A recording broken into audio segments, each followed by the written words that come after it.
Hello guys, welcome back to education IQ। I hope आप सब अच्छे होंगे। तो आज का जो हमारा द हिंदू एडिटोरियल आर्टिकल है वो है the hornet's nest in the forest amendment bill. तो सबसे पहले मैं आपको हेडिंग का मतलब बताता हूँ। हॉर्नेट्स नेस्ट का मतलब क्या होता है? हॉर्नेट्स नेस्ट का मतलब होता है मतलब जो कमी होना, कोई किसी चीज़ में कोई कमी होना, उसको बोलते हैं हॉर्नेट्स नेस्ट। तो जो कमियां हैं, जो अभी नया फॉरेस्ट अमेंडमेंट बिल आया है उसके बारे में हम लोग डिस्कस करेंगे इस आर्टिकल के अंदर। ये जो आर्टिकल है ना वो लिखा हुआ है राजेश थाड़ानी ने, ठीक है। और ये फॉरेस्ट इकोलॉजिस्ट हैं, तो इनके जो ओपिनियन है वो काफ़ी मैटर्स करते हैं और काफ़ी आपके एग्ज़ाम के लिए, आपके खुद के नॉलेज के लिए एक अच्छा आंसर राइटिंग लिखने के लिए काफ़ी इंपॉर्टेंट होते हैं।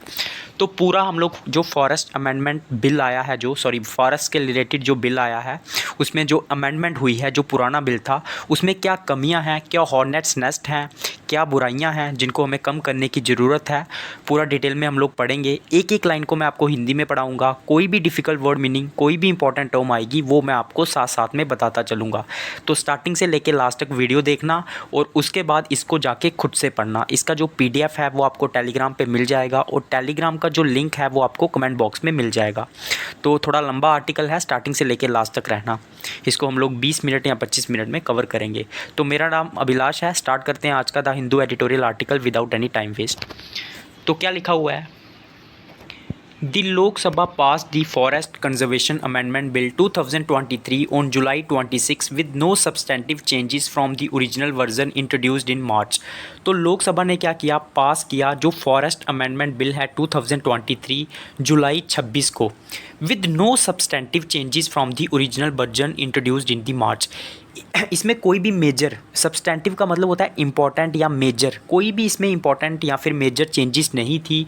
जो इसका ओरिजिनल वर्जन इंट्रोड्यूस किया गया था मार्च में, तो उससे कोई ज़्यादा चेंजेस नहीं थी, लगभग वही वर्जन था। It ignore strong public objections that highlighted A number of concerns.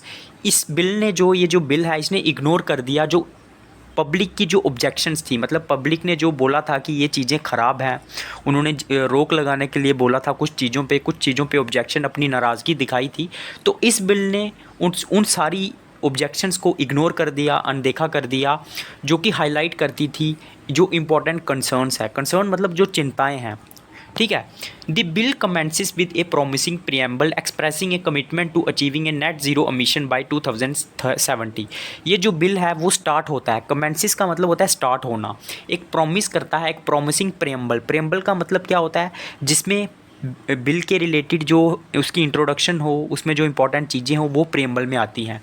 तो एक promising preamble expressing a commitment to achieving net zero emission by 2070। ये बिल हमें ये भी बताता है कि हम लोग जो है वो नेट जीरो एमिशन अचीव करेंगे 2070 तक। Creating a carbon sink, increasing forest cover and improving the livelihood of forest dependent communities. और एक कार्बन सिंक मतलब जिसमें कार्बन कम हो, फॉरेस्ट कवर ज़्यादा हो और लाइवलीहुड, लोगों का जो रोज़गार है उसको हम लोग बढ़ाएंगे, जो भी कम्युनिटीज़ फॉरेस्ट के ऊपर डिपेंड करती हैं।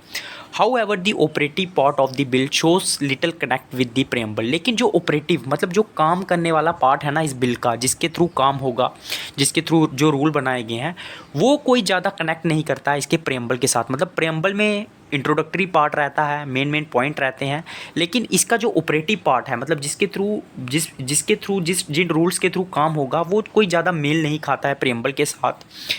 Instead, it excludes entire categories of forest from the ambit of the law। और हालांकि ये क्या करता है, ये सारी कैटेगरीज़ को एक्सक्लूड कर देता है, मतलब बाहर कर देता है जो भी फॉरेस्ट की कैटेगरीज़ हैं जो एक लॉ की सीमा में आती हैं। एम्बिट का मतलब होता है सीमा में आना, ठीक है। आयरनिकली मतलब अगर हम लोग विडंबना से देखें, मतलब even facilitates the destruction of forest. जो फैसिलिटेट का मतलब होता है आसान करना, जो डिस्ट्रक्शन होती है ना फॉरेस्ट की, उसको ये आसान बनाता है ये बिल जो है। द प्रॉब्लम एरियाज़, अब इसमें प्रॉब्लम एरियाज़ क्या हैं? The forest conservation act of 1980 which bills aims to amend, admittedly and justifiably adopted a rather protectionist stance which made forest clearance time consuming and costly to obtain। तो ये जो forest conservation act था 1980 का, जिसको ये bill जो है ना वो अमेंड करना चाहता है, मतलब चेंज करना चाहता है, ये जो बिल आया है, admittedly and justifiably adopted a rather protectionist stance which made forest clearance time consuming and costly to obtain. तो इससे क्या हो रहा है ना, जो ये क्या कर रहा है, एक प्रोटेक्शनिस्ट स्टांस, मतलब प्रोटेक्शनिस्ट का मतलब क्या होता है ना कि अपनी लोकल कम्युनिटी को जो है वो सपोर्ट करना, ठीक है, उसको बोलते हैं कि प्रोटेक्शनिस्ट, मतलब प्रोटेक्ट करने की कोशिश करना। तो ये बिल जो है ना एक एक प्रोटेक्शनिस्ट स्टांस का मतलब होता है एक आंकड़ा या फिर अप्रोच अपना रहा है, जो क्या करेगी, जो फॉरेस्ट क्लियरेंस होती है, क्लियरेंस का मतलब क्या होता है, फॉरेस्ट क्लियरेंस का मतलब होता है जो फॉरेस्ट एरिया है उसको नॉन फॉरेस्ट एक्टिविटीज़ के लिए यूज़ करना, ठीक है। तो ये फॉरेस्ट क्लियरेंस जो एक्टिविटीज़ हैं उसको जो है टाइम कंज्यूमिंग बना रहा है, मतलब जिसमें काफ़ी ज़्यादा टाइम लगेगा और काफ़ी ज़्यादा महंगा भी बना रहा है। While current development needs and priorities must be recognized, this bill deviates in a significant manner from the spirit of the original version. हालांकि जो करंट डेवलपमेंट्स हैं और जो प्रायोरिटीज़ हैं उसे हमें रिकॉग्नाइज करना चाहिए, उसे हमें देखना चाहिए, लेकिन ये जो बिल है ना ये हमें डेविएट करता है, मतलब भटकाता है जो ओरिजिनल वर्जन है, इसका ओरिजिनल स्पिरिट है इस बिल का। 3 points that emerge from the bill have caused considerable concentration amount the environmental exports. इसके 3 पॉइंट्स जो है ना जो इस बिल से आए हैं वो कुछ कंसंट्रेशन इन्वायरमेंटल एक्सपर्ट्स, मतलब वो कुछ इंपॉर्टेंट पॉइंट्स जो हैं इन्वायरमेंटल जो एक्सपर्ट्स हैं उनके माइंड में आ रहे हैं इस बिल को देख के। वो क्या है, the narrow definition of forest under its scope, the exclusion of significant tracts of forest areas and the granting of sanction to additional activities that were regulated earlier. इसमें क्या हो रहा है ना, जो सिग्निफिकेंट ट्रैक्ट थे फॉरेस्ट एरियाज़ के उनको एक्सक्लूड किया जा रहा है, मतलब जो इंपॉर्टेंट फॉरेस्ट एरियाज़ थे उनको एक्सक्लूड किया जा रहा है, और जो डेफिनेशन है ना फॉरेस्ट की उसको जो है कि फॉरेस्ट एरिया कौन सा होगा, ये जो डेफिनेशन है इसको जो है वो कम किया जा रहा है, इसके स्कोप को कम किया जा रहा है। And the granting of sanction to additional activities, और कुछ एक्टिविटीज़ को जो है वो मंजूरी मिल रही है जो कि जिनको पहले रेगुलेट किया जाता था अभी उनको आराम से मंजूरी मिल रही है। तो इससे फॉरेस्ट डिस्ट्रक्शन जो है वो ज़्यादा होगा। This need to be better explain, इन चीज़ों को अच्छी तरह से एक्सप्लेन करना होगा गवर्नमेंट को। The bill will significantly restrict the application of landmark Godwarman judgment of 1996, which has extended the scope of the 1980 Act to the dictionary meaning of forest, that is areas with tree rather than just areas legally notified as forest। तो जो bill है ना वो restrict कर रहा है, मतलब रोक रहा है, ये जो नया बिल आया है ये रोक रहा है जो एप्लीकेशन थी। एप्लीकेशन का मतलब होता है जो चीज़ें लिखी गई थी जब लैंडमार्क गोडावर्मन जजमेंट आई थी 1996 ने, जिसने क्या किया था, जो 1980 एक्ट में फॉरेस्ट कंजर्वेशन एक्ट था उसमें जो डेफिनेशन दी गई थी फॉरेस्ट की उसको एक्सटेंड किया था और बोला था कि जो भी एरियाज़ जहाँ पे ट्रीज़ हैं वो फॉरेस्ट एरिया कहलाएगा, ना कि उसको जो है वो लीगली हमें जो है वो फॉरेस्ट नोटिफाइड किया हुआ एरिया होगा उसी को हम लोग फॉरेस्ट बोलेंगे। मतलब ऐसा नहीं है कि जिसको हम लोग लीगली जिसको हमने नोटिफाइड किया हुआ है कि ये फॉरेस्ट है सिर्फ वही फॉरेस्ट एरिया नहीं होगा, बल्कि वो भी फॉरेस्ट एरिया होगा जिसमें ट्रीज़ लगे हैं तो वो भी ऑटोमेटिकली फॉरेस्ट कैटेगरी में आ जाएगा। लेकिन ये बिल जो है ना उसकी जो डेफिनेशन थी उसको रेस्ट्रिक्ट कर रहा है, ठीक है, उसको रोक रहा है। The present amendment restrict the Forest Conservation Act to only legally notified forest and forest recorded in government records on or after October 25, 1980। जो present amendment है ना ये restrict कर रहा है, रोक रहा है जो Forest Conservation Act था to only legally notified forest, मतलब सिर्फ उन्हीं एरियाज़ को फॉरेस्ट बोला जाएगा जो गवर्नमेंट रिकॉर्ड में है, जिनको नोटिफाई किया गया है as forest and forest recorded in government records और एंड आफ्टर अक्टूबर 25, 1980। मतलब 1980 के बाद जितने भी एरियाज़ को फॉरेस्ट बोला गया है सिर्फ वही फॉरेस्ट एरिया कहलाएंगे, ना कि जो पहले डेफिनेशन थी जो लैंडमार्क जजमेंट आई थी गोडावर्मन केस में 1996 में, जिसमें बोला गया था कि कोई भी एरिया जो जिसमें ट्रीज़ हों वो फॉरेस्ट एरिया कहलाएगा। This change could potentially impact around 28% of India's forest cover. ये जो चेंज हुई है ना ये इम्पैक्ट करेगी, प्रभाव डालेगी जो 25% ऑफ इंडिया का फॉरेस्ट कवर एरिया है, इन कंपोजिंग ऑलमोस्ट उसमें लगभग जो है वो 2 लाख स्क्वायर किलोमीटर तक एरिया जो है वो आता है। While this forest includes fruit orchards and plantations, they also encompass forest of exceptional quality and conservation value। In forest में फ्रूट्स भी हैं, प्लांटेशन भी हैं, उसके बाद फूल भी हैं, इसमें और भी चीज़ें शामिल हैं जो कि एक्सेप्शनल मतलब काफ़ी अच्छी क्वालिटी की हैं और कंजर्वेशन वैल्यू की है।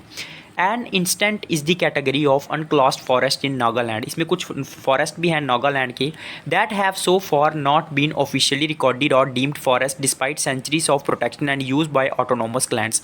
जिसमें नागालैंड के कुछ फॉरेस्ट हैं ना जिनको ऑफिशियली तो फॉरेस्ट मतलब ऑफिशियल रिकॉर्ड्स में उनका नाम नहीं है, लेकिन फिर भी उनको सेंचुरीज से दशकों से जो है वो प्रोटेक्शन प्रोवाइड की जा रही है कुछ जातियों के द्वारा। क्लैंड्स का मतलब होता है जो जातियाँ होती हैं, ऑटोनोमस मतलब इंडिपेंडेंट जो जातियाँ हैं। परवर्सली मतलब इसके उल्टे states have refuse to identify important forest areas despite G Godavarman judgment. हालांकि जो स्टेट्स हैं वो रिफ्यूज़ कर रही हैं मतलब मना कर रही हैं उन एरियाज़ को फॉरेस्ट बोलने के लिए। हालांकि ये जजमेंट भी आई थी जिसको बोलते हैं गोडार वर्मन जजमेंट, जिसमें बोला गया था कि जहाँ भी ट्रीज़ हैं, बहुत सारे ट्रीज़ हैं, उनको फॉरेस्ट एरिया बोलना है। लेकिन फिर भी जो है वो स्टेट्स इस चीज़ों को इग्नोर करती है। May now be free to allow the destruction of this forest. लेकिन अभी तो गवर्नमेंट ने खुद ही एलो कर दिया, क्योंकि गवर्नमेंट ने फॉरेस्ट की जो डेफिनेशन थी उसका स्कोप ही कम कर दिया। बोला कि जो ऑफिशियल रिकॉर्ड में फॉरेस्ट है वही फॉरेस्ट है। तो इसका मतलब है कि स्टेट्स को पूरा फ्रीडम मिल गया कि अब तो वो किसी भी जगह को जो है वो उसकी डिस्ट्रक्शन कर सकते हैं। For the same reason large swathes of Aravalli hills in the Delhi national capital region which are considered ecologically significant apart from being critical to the water security of this region may be affected by the amendment. इससे क्या हो सकता है, जो स्वातीज़ हैं मतलब जो areas हैं, बड़े बड़े फॉरेस्ट एरियाज़ हैं अरावली हिल्स में, जो कि कैपिटल है दिल्ली में ये पाए जाते हैं, जो कि इकोलॉजिकली काफ़ी इंपॉर्टेंट है और ये वाटर सिक्योरिटी के लिए भी काफ़ी इंपॉर्टेंट है। इनको इस अमेंडमेंट से इन एरियाज़ में भी इफ़ेक्ट हो सकता है। सेकंड, दूसरा इस कमी क्या है इस बिल में, the bill exclude some of India's most fragile ecosystem as it removes the need for forest clearances for security related infrastructure up to 100 kilometre of international border. दूसरा इस फ्लॉ क्या है, दूसरी कमी क्या है इस बिल में कि ये बिल जो है वो एक्सक्लूड कर रहा है, किस चीज़ को एक्सक्लूड कर रहा है, जो फ्रेगाइल इकोसिस्टम है। फ्रेगाइल मतलब जो ख़त्म होने की कगार पे हैं, इंपॉर्टेंट इकोसिस्टम्स हैं। इकोसिस्टम आपको पता है ना, जिसमें नॉन लिविंग और लिविंग थिंग्स का जो मतलब कॉम्बिनेशन है उनको इकोसिस्टम बोलते हैं। क्योंकि ये जो मतलब जो फॉरेस्ट क्लियरेंस के लिए मतलब अगर फॉरेस्ट एरिया को आपको नॉन फॉरेस्ट एक्टिविटीज़ के लिए यूज़ करना है तो उसके लिए क्लियरेंस लगता था, फॉरेस्ट क्लियरेंस लगता था गवर्नमेंट से। तो अभी गवर्नमेंट ने क्या कर दिया है, इस चीज़ को रिमूव कर दिया है कि जो फॉरेस्ट क्लियरेंस चाहिए हो मतलब जो सिक्योरिटी रिलेटेड इंफ्रास्ट्रक्चर बनाना है अगर, तो उसके लिए फॉरेस्ट क्लियरेंस की ज़रूरत नहीं है। लगभग 100 किलोमीटर तक जो इंटरनेशनल बॉर्डर का एरिया होगा तो उसमें फॉरेस्ट क्लियरेंस की ज़रूरत ही नहीं है, मतलब गवर्नमेंट से ज़्यादा परमिशन लेने की ज़रूरत ही नहीं है। तो इससे और ज़्यादा प्रॉब्लम है। This include globally recognised biodiversity hotspots. इसमें कुछ इंपॉर्टेंट बायोडाइवर्सिटी हॉटस्पॉट्स भी आते हैं, such as forest of north eastern India and high altitude Himalayan forest and meadows. जैसे नॉर्थ ईस्टर्न इंडिया के कुछ फॉरेस्ट हो गए और हाई अल्टीट्यूड हिमालयन फॉरेस्ट और मीडोज हो गए, मीडोज मतलब मैदान। Third, the bill introduces exemptions for construction projects such as use, safari parks and ecotourism facilities. तो थर्ड प्रॉब्लम क्या है,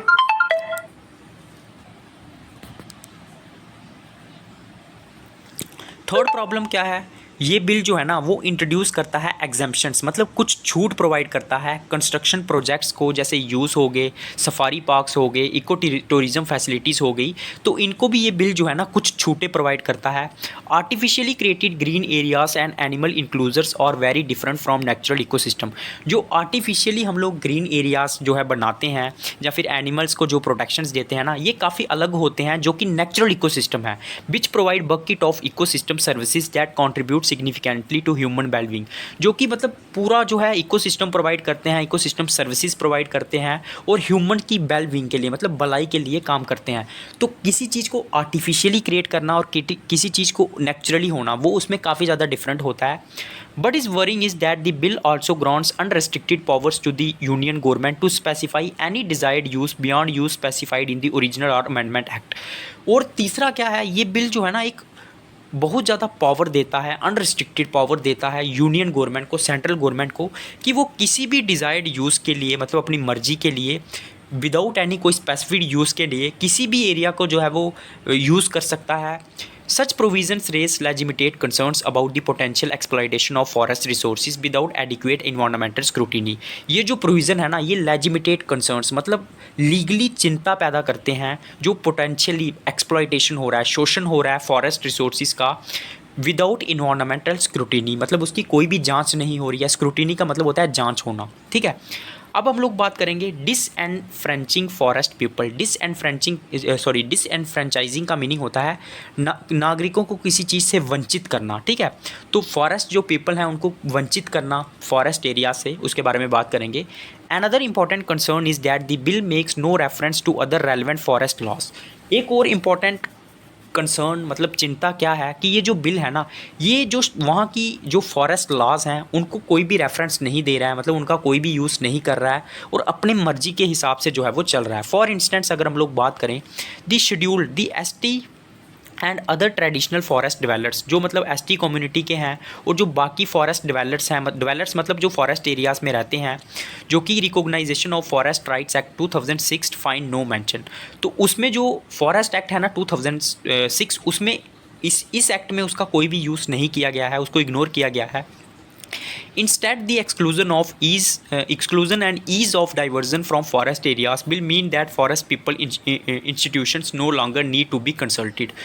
इंस्टेड क्या है, जो एक्सक्लूजन किया गया है और जो डाइवर्जन किया गया है फॉरेस्ट एरिया से, ठीक है, bill means that forest people institutions no longer need to be consulted. ये हमें बताता है कि जो फॉरेस्ट के जो लोग हैं, जो इंस्टीट्यूशंस हैं, उनको कंसल्टेड करने की ज़रूरत नहीं है, मतलब उनसे बातचीत करने की ज़रूरत ही नहीं है। आप विदाउट उनसे बातचीत किए बिना कोई भी फॉरेस्ट एरिया में डिस्ट्रक्शन कर सकते हो, कुछ भी कर सकते हो। कंसल्टेड का मतलब होता है बातचीत करना। This is not just a matter of equity, ये सिर्फ मैटर नहीं है इक्विटी का, बराबरी का। इन नेबरिंग नेपाल, अगर हम लोग नेपाल की बात करें, the handing over of forest to local communities forest user group is credited to have helped the country's increase in forest cover from 26 to 45% over just 3 decades।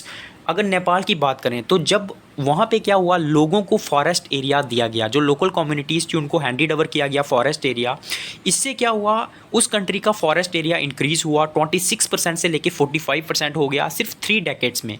If India is to meet its net zero carbon commitment and increase forest cover as bill envisages in its preamble, अगर India को अपना जो net zero carbon emission है उसे पूरा करना है और फॉरेस्ट कवर एरिया को इंक्रीज़ करना है, जैसा कि इस बिल का जो प्रेम्बल है उसमें लिखा गया है, it would be wise to further the participation of forest people. ये बहुत ज़्यादा मतलब सही डिसीज़न होगा, एक वाइज डिसीज़न होगा कि फॉरेस्ट के जो लोग हैं उनका पार्टिसिपेशन हमें ज़्यादा से ज़्यादा बढ़ाना होगा, रैदर दैन डिसफ्रेंचाइज दैम, ना कि उनको डिसफ्रेंचाइज करना होगा, मतलब फॉरेस्ट से वंचित करना होगा। एक्सक्लूजन दैट रेज आईब्रोज, मतलब ऐसे एक्सक्लूजन, ऐसी चीज़ें जिनको बिल में इग्नोर किया गया है, जो हाई मतलब जो काफ़ी टेंशन वाली बात है, जो हमें मतलब एक टेंशन बढ़ाता है। आईब्रोज का मतलब होता है टेंशन बढ़ाना, मतलब जो चौंकाता है, हमें काफ़ी टेंशन में डालता है, या फिर जिसको बोलते हैं चौंकना। This system of forest clearance under the FCA 1980 may have been flawed but this bill does not little to rectify this deficiencies. जो फॉरेस्ट क्लियरेंस के रिलेटेड 1980 में बिल आया था कि किसी भी फॉरेस्ट एरिया को अगर हमें नॉन फॉरेस्ट एक्टिविटीज़ के लिए यूज़ करना है, उसमें कुछ फ्लॉड थे, कुछ कमियां थी, लेकिन इस बिल में ऐसा कुछ भी नहीं किया गया कि उन चीज़ों को करेक्ट किया जाए, रेक्टिफाई किया जाए, ये जो डेफिशिएंसीज थी, कमियां थी। Instead it just exclude certain privilege sector from its emit. और दूसरी तरफ से इस बिल में क्या किया, इसने एक्सक्लूड कर दिया जो कुछ प्रिविलेज, कुछ अधिकार दिए गए थे कुछ सेक्टर्स को, उनके सीमा से, उनके मतलब एरियाज से उनको वंचित कर दिया गया। When democracies gears grind a little too slowly, it is better to fix them rather than to dismantle them। अगर डेमोक्रेसी के जो मतलब जिस हिसाब से डेमोक्रेसी काम करती है, तो अगर वो स्लो हो जाए तो ये बेटर होगा कि हम लोग उनको फिक्स करें, ना कि उनको डिसमेंटल करें, मतलब अलग अलग करें।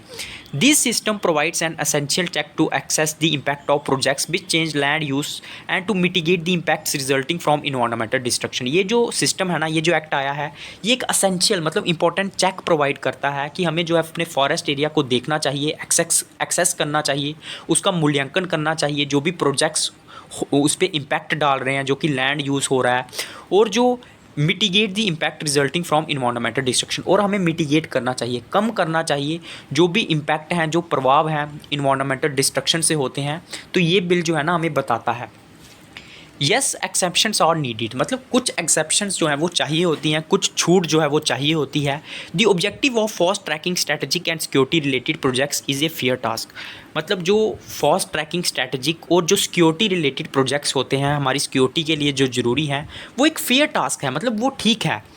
Administrative processes can and use should be speeded up and needless delays in environmental clearance avoided. जो एडमिनिस्ट्रेटिव प्रोसेसेस हैं, ठीक है, और जो उनको जो है हमें बढ़ाना चाहिए, उनकी स्पीड को बढ़ाना चाहिए, जो कि ज़रूरी है।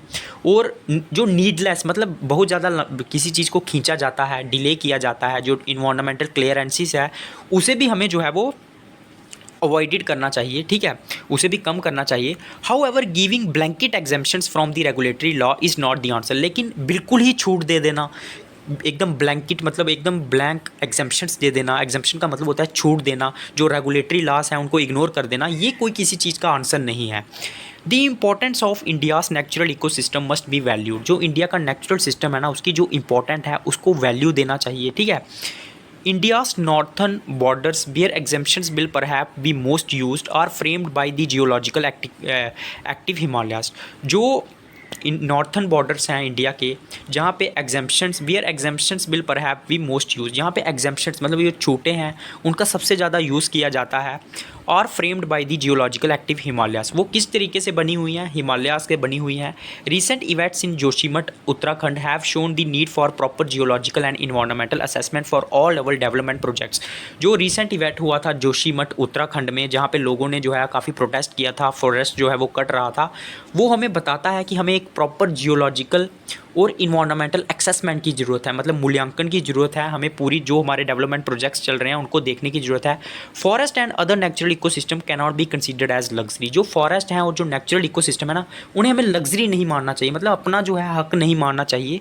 दे आर एब्सोल्यूट नेसेसिटी, ये बहुत ज़्यादा ज़रूरी है, ठीक है। ये नहीं है कि उनको लग्जरी मान के हम लोग काट दें, ठीक है।